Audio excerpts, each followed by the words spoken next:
तो हेलो दोस्तों, नमस्कार। आप सभी का हमारे यूट्यूब चैनल पर स्वागत है। यदि आप लोग क्लास 12 फीस के स्टूडेंट हैं और 2024 में बोर्ड परीक्षा देने वाले हैं तो आज का वीडियो आप सभी लोग के लिए बहुत ही ज़्यादा महत्वपूर्ण होने वाली है, क्योंकि यदि आप लोग हमारे चैनल से रेगुलर जुड़े हुए हैं तो आपको पता हो कि हमारे यूट्यूब चैनल पर क्लास 12 फीस की पूरी किताब से आपको जो सबसे ज़्यादा महत्वपूर्ण बहुविकल्पी प्रश्न होते हैं, इसकी सीरीज चल रही थी और इस सीरीज में अभी तक हम लोग ने पार्ट नंबर 6 तक देख लिया था। आज का वीडियो का पार्ट नंबर 7 होने वाला है और पार्ट नंबर 7 आज का सीरीज का लास्ट वीडियो होने वाला है। यदि आप लोगों ने पार्ट नंबर 1 से पार्ट नंबर 7 तक देख लिया तो क्लास 12 फिजिक्स की पूरी किताब में आपके जितने महत्वपूर्ण व विकल्पी प्रश्न होंगे वो पूर्ण से कंप्लीट हो जाएंगे। तो चलिए पार्ट नंबर 7 में जो हम लोग महत्वपूर्ण प्रश्न करने वाले आइए हम लोग उनको देख लेते हैं और साथ ही में इस वीडियो के साथ में सीरीज को भी समाप्त करते हैं। और यदि आपको इस प्रकार से note plus important question answer चाहिए तो आप लोग हमारा टॉपर ग्रुप ज्वाइन कर सकते हैं। यदि आपको केवल इंपॉर्टेंट क्वेश्चन आंसर चाहिए तो उसका प्राइस मात्र 50 रुपीज़ रख दिया गया है, बहुत ही कम कर दिया गया है। तो जिसको भी चाहिए वो लोग ज्वाइन कर सकते हैं। एक सब्जेक्ट का प्राइस मात्र 50 रुपीज़ है, जिसमें आपको एक सब्जेक्ट के जितने भी महत्वपूर्ण प्रश्न होते हैं उन सभी के सभी दिए जाएंगे। जिसको भी ज्वाइन करना होगा डिस्क्रिप्शन बॉक्स में आपको हमारा व्हाट्सएप नंबर मिल जाएगा, वहां से जाकर के आप लोग मैसेज करोगे तो वहां पर आपको सारी जानकारी मिल जाएगी। तो चलिए अब पार्ट नंबर 7 में जो महत्वपूर्ण प्रश्न करने वाले हैं आइए हम लोग को देख लेते हैं। तो इसमें जो हमारा पहला क्वेश्चन हो जाता है आपका हो जाता है कि हाइड्रोजन परमाणु के मूल ऊर्जा स्तर में इलेक्ट्रॉन का कोणीय संवेग है। ये हमको बताना है कि हाइड्रोजन परमाणु के मूल ऊर्जा स्तर में इलेक्ट्रॉन का कोणीय संवेग कितना होता है। पहला ऑप्शन आपका इसमें दिया गया h अपान में 2 पाई, दूसरा आपका दिया गया h अपान में पाई, तीसरा आपका दिया गया 2h अपान में पाई और चौथा आपका दिया गया h अपान में 2 पाई h। इस प्रकार से दिया गया। तो हाइड्रोजन परमाणु के मूल ऊर्जा स्तर में इलेक्ट्रॉन का जो कोणीय संवेग होता है वो आपका हो जाता है h अपान में 2 पाई, इस प्रकार से होता है। इसीलिए आप लोग ऑप्शन नंबर ए पर सही टिक लगा लेंगे। ये आपका इंपॉर्टेंट क्वेश्चन था, क्योंकि आप लोग दे भी सकते हैं कि 2010 में, 17 में, 22 में 3 बार पूछा गया है। तो इस प्रकार से इसे अपनी कॉपी में आप लोग नोट कर लीजिए। फिर हम लोग अगले क्वेश्चन की ओर बढ़ते हैं। अब इसमें जो हमारा अगला क्वेश्चन हो जाता है आपका हो जाता है कि हाइड्रोजन परमाणु की आयनन ऊर्जा का मान होता है। 2019 की बोर्ड परीक्षा में क्वेश्चन आपके आया हुआ है, तो आपको बताना है कि हाइड्रोजन परमाणु की आयनन ऊर्जा का मान कितना होता है।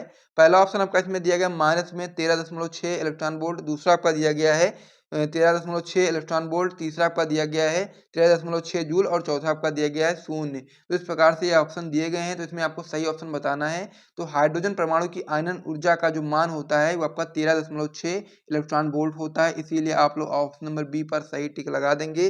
फिर हम लोग अगले क्वेश्चन की ओर बढ़ेंगे। अब इसमें हमारा जो अगला क्वेश्चन हो जाता है वो आपका हो जाता है कि परमाणु के अंदर अल्फा कण किस बल के कारण प्रकीर्णित होते हैं। हम लोग को बताना है कि परमाणु के अंदर अल्फा कण जो आपके होते हैं वह आपके किस बल के कारण प्रकीर्णित होते हैं, ये चीज हमको इसमें बताना है। पहला ऑप्शन आपका इसमें दिया गया है गुरुत्वीय बल, दूसरा आपका दिया गया नाभिकीय बल, तीसरा आपका दिया कूलाम बल और चौथा आपका दिया है चुंबकीय बल। तो परमाणु के अंदर जो अल्फा कण होते हैं वह आपके कूलाम बल के कारण प्रकीर्णित होते हैं। इसीलिए आप लोग ऑप्शन नंबर सी पर सही टिक लगा लेंगे। फिर हम लोग अगले क्वेश्चन की ओर बढ़ेंगे। अब इसमें हमारा जो अगला क्वेश्चन हो जाता है वो कहा जाता है कि अर्धचालक में संयोजकता बैंड एवं चालक बैंड के बीच ऊर्जा अंतराल लगभग होता है। हम लोग को बताना है कि अर्धचालक में संयोजकता बैंड एवं चालक बैंड के बीच में जो ऊर्जा अंतराल होता है वो लगभग कितना होता है, ये चीज हमको बताना है। 2022 की बोर्ड परीक्षा में क्वेश्चन आपके आया हुआ भी है। पहला ऑप्शन आपका इसमें दिया गया 0, दूसरा आपका दिया गया 15 इलेक्ट्रॉन वोल्ट, तीसरा आपका दिया गया 5 इलेक्ट्रॉन वोल्ट और चौथा आपका दिया गया 1 इलेक्ट्रॉन वोल्ट। तो अर्धचालक में संयोजकता बैंड एवं चालक बैंड के बीच में जो ऊर्जा अंतराल होता है वो लगभग आपका 1 इलेक्ट्रॉन वोल्ट होता है। इसीलिए आप लोग ऑप्शन नंबर डी पर सही टिक लगा लेंगे। तो इस प्रकार से इस पेज पर हम लोगों ने कई सारे महत्वपूर्ण प्रश्नों को किया है, तो इसे आप अपनी कॉपी में जल्दी से नोट कर लीजिए। फिर हम लोग अगले क्वेश्चन की ओर बढ़ेंगे, अगले पेज पर और भी महत्वपूर्ण प्रश्नों को देखेंगे। और साथ में यदि आपको यहाँ से वीडियो पसंद आए तो वीडियो को लाइक जरूर करिएगा, लाइक में बिल्कुल भी कंजूसी मत करिएगा। तो चलिए अब हम लोग अगले क्वेश्चन की ओर बढ़ते हैं। तो इसमें हमारा अगला क्वेश्चन दिया गया है कि सूर्य की विकिरण ऊर्जा का स्रोत है। हम लोग को बताना है सूर्य की विकिरण ऊर्जा का स्रोत। 2007 में, 17, 16 में 2 बार पूछा गया है। तो यहाँ पर आपको सूर्य की विकिरण ऊर्जा का स्रोत बताना है। पहला ऑप्शन आपका इसमें दिया गया नाभिकीय संलयन, दूसरा आपका दिया गया प्रकाश विद्युत प्रभाव, तीसरा आपका दिया गया साइक्लोट्रॉन और चौथा आपका दिया गया नाभिकीय विखंडन। तो सूर्य की विकिरण ऊर्जा का जो स्रोत है वो आपका है नाभिकीय संलयन। इसीलिए आप लोग ऑप्शन नंबर ए पर सही टिक लगा लेंगे। ये आपका मोस्ट इंपॉर्टेंट क्वेश्चन है, इसे आप लोग बिल्कुल भी मिस नहीं कर सकते हो। तो इसीलिए आपको इसको बिल्कुल भी मिस नहीं करना है, इसको अच्छे तरीके से अपनी कॉपी में नोट कर लेना है। फिर अब इसमें हमारा अगला क्वेश्चन हो जाता है कि एक एएमयू की तुल्य ऊर्जा। हम लोग को बताना क्या है, हम लोग को बताना है एक एएमयू की तुल्य ऊर्जा। पहला ऑप्शन आपका दिया गया एक एएमयू की तुल्य ऊर्जा 930 मेगा इलेक्ट्रॉन वोल्ट है, दूसरा आपका दिया गया 931 मेगा इलेक्ट्रॉन वोल्ट, तीसरा आपका दिया गया 913 मेगा इलेक्ट्रॉन वोल्ट है और चौथा आपका दिया गया है 139 मेगा इलेक्ट्रॉन वोल्ट है। तो जो एक एमयू की जो तुल्य ऊर्जा होती है आपकी 931 मेगा इलेक्ट्रॉन वोल्ट होती है, इसीलिए आपको इसको अच्छे तरीके से याद कर लेना है। इसको आप लोग बिल्कुल भी मिस मत करिएगा, याद कर लीजिएगा अच्छे तरीके से। अब इसमें जो हमारा अगला क्वेश्चन हो जाता है वो हो जाता है कि एक तत्व के परमाणु जो कि द्रव्यमान में भिन्न है परंतु समान प्रकार के रासायनिक गुण रखते हुए कहलाते हैं। हम लोग को क्या बताना है कि एक तत्व के परमाणु जो बताना है जिनका जो द्रव्यमान है, द्रव्यमान में तो वे भिन्न है परंतु समान प्रकार के रासायनिक गुण रखते हैं, क्या कहलाएंगे हमको बताना है। 2013 में और 2011 में दो बार आपकी बोर्ड परीक्षा में क्वेश्चन आया हुआ है।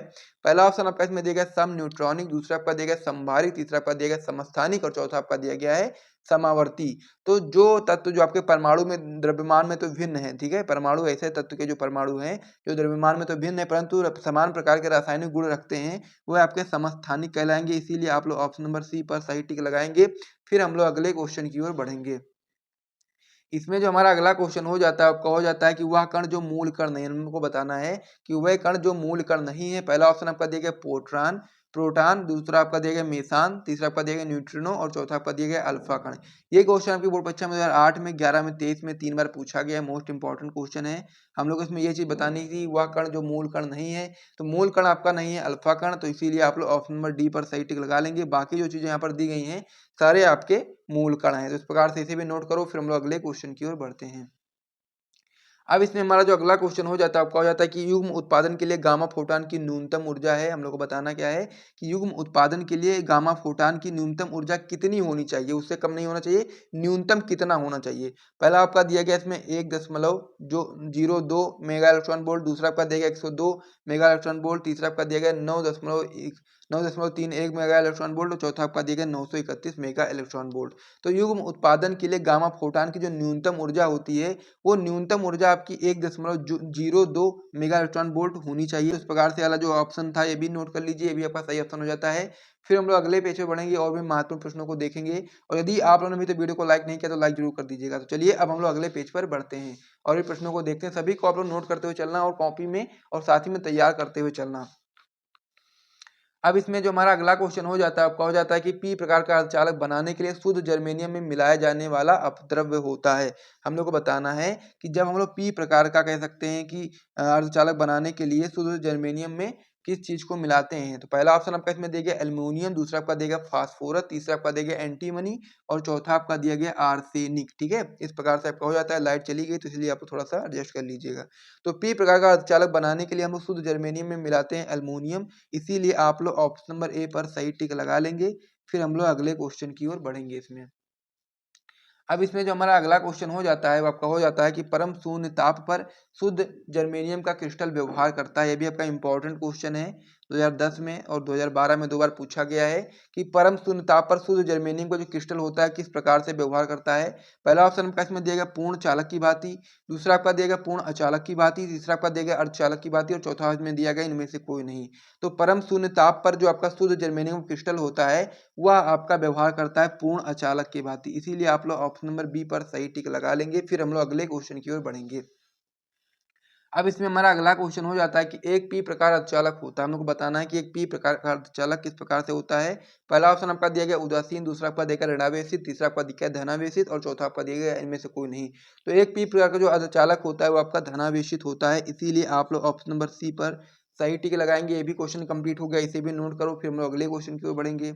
अगला क्वेश्चन अब हमारा इसमें हो जाता है कि पीएन संधि डायोड की अवक्षय परत में होते हैं। हम लोग को बताना है पीएन संधि डायोड की जो अवक्षय परत होती है उसमें क्या होती है। पहला आपका दिया गया ऑप्शन केवल इलेक्ट्रॉन, दूसरा आपका देगा केवल कोटर, तीसरा आपका देगा केवल प्रोटॉन और चौथा आपका देगा इलेक्ट्रॉन तथा कोटर दोनों। तो पीएन संधि डायोड की अवक्षय परत में इलेक्ट्रॉन भी होते हैं कोटर भी होते हैं, इसलिए आप बता सकते हैं कि दोनों होते हैं, इसलिए आप लोग ऑप्शन नंबर डी पर सही टिक लगाएंगे। फिर हम लोग अगले क्वेश्चन की ओर बढ़ेंगे।